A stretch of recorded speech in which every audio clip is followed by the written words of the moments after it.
સમાચારની શરૂઆતમાં વાત કરવી છે ગુજરાતમાં કાળઝાળ ગરમી વચ્ચે હવે માવઠાની આગાહી કરવામાં આવી છે। ખેડૂતો માટે ચિંતાજનક સમાચાર અને 3 સિસ્ટમ સક્રિય થવાની છે। રાજ્યમાં 4 એપ્રિલ સુધી ગાજવીજ સાથે વરસાદ પડશે। બનાસકાંઠા અને પાટણ જિલ્લામાં આજે વરસાદની સંભાવના છે।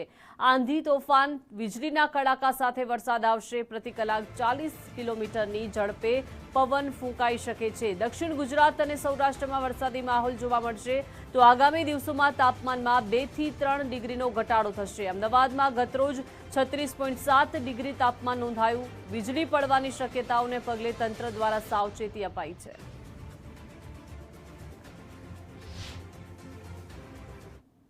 एक से लेकर 4 अप्रैल तक इक्का दुक्का स्थानों में हल्का बारिश के साथ आंधी और बिजली गिरने का संभावना रहेगा।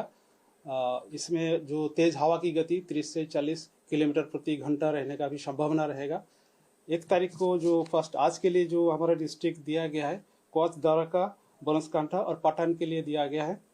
और जो 2 अप्रैल इसमें उत्तर गुजरात में जो डिस्ट्रिक्ट बनासकांठा, साबरकांठा, पाटन, मेहसाना और दाहोद के लिए दिया गया है। और दक्षिण गुजरात के सारे जिला में ये जो चेतावनी जारी रहेगी, येलो वार्निंग के साथ ये चेतावनी रहेगी।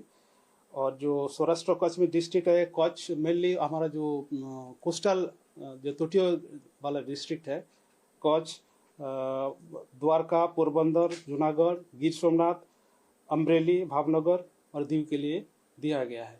इसमें येलो वार्निंग के साथ बिजली गिरने का और तेज हवा का भी संभावना रहेगा 30 से 40 किलोमीटर प्रति।